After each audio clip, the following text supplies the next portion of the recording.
Bilan de la journée du mardi 6 août. Donc là, pas grand-chose dans le calendrier économique. Il y a une léger sympa. Ensuite, les earnings. Cette semaine, il n'y a pas grand-chose en termes de earnings. Donc dans ces cas, même en termes de grille, j'ai pas vraiment de grille. La clé ici, c'est juste suivre le price action, des clôtures de plus en plus hautes et des RB50, fort probable d'aller tester AJP, donc même sur la stagnation, sur AJP, il faut acheter. Ensuite, le prix arrive sur AJP, rejet direct, c'est le moment d'inverser, clôture de plus en plus basse, les vertes sont avalées. En fait, ça, c'est vraiment juste du pure price action. Donc ici, potentiellement, s'il y a quelques erreurs, c'est ignorance. En fait, quand il y a un open hausse et un RB50, en fait, quand il y a un open hausse, il faut que je m'attende à acheter le premier reversal, en fait. Et ça, après bon, comme j'avais déjà pris mes positions, je me suis arrêté, mais il faut quand même que quand il y a un open hausse, je me dis qu'il y a une forte probabilité d'avoir une leg 2, donc il faut être disposé à acheter. Donc voilà, c'est ce que je mets ici. Après open hausse et RB mi-VHB, fort probable d'avoir un bull flag, un RB50, une stagnation et puis un plus haut. Donc il faut les trader.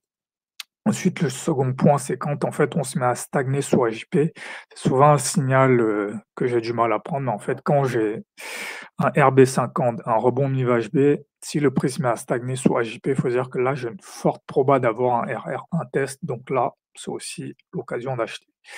Donc si je reprends, ok bon, faut que je me repositionne ici,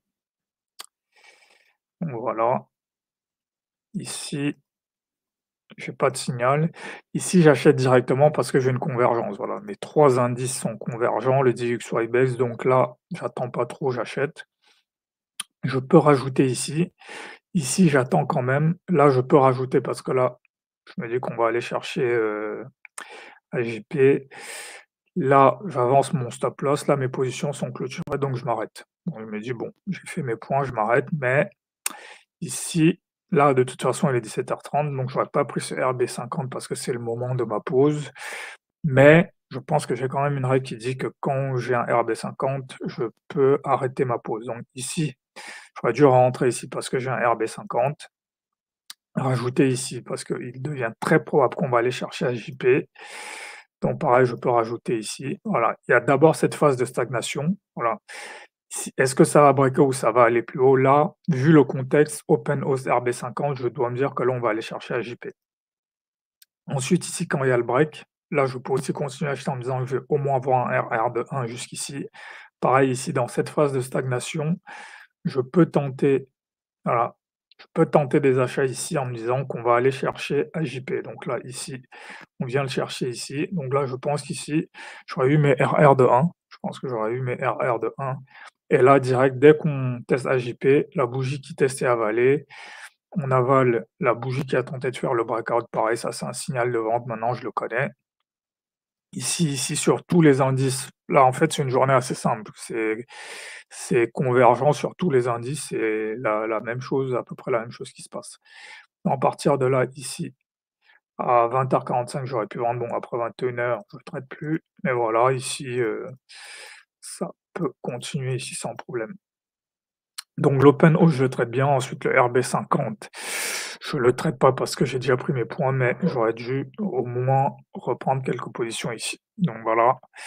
Ensuite, sur les autres indices, là, c'est une espèce de rebond technique, parce que là, il y a vraiment eu une grosse chute.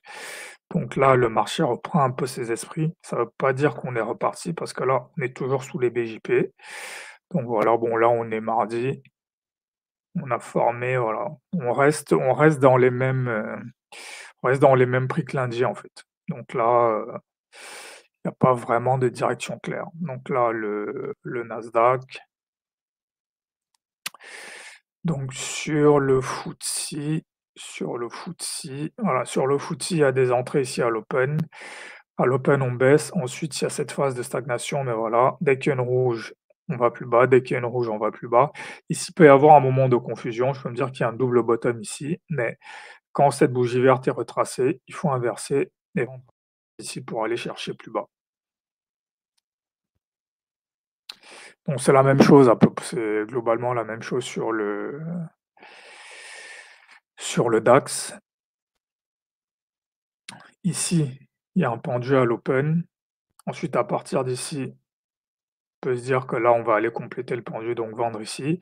Ici, ça ressemble à RB50, donc c'est pas déraisonnable d'acheter, mais pareil, dès que cette bougie a avalée, je peux reprendre mes ventes ici pour aller chercher au moins R de 1 et finir la journée, la matinée à l'équilibre, en fait.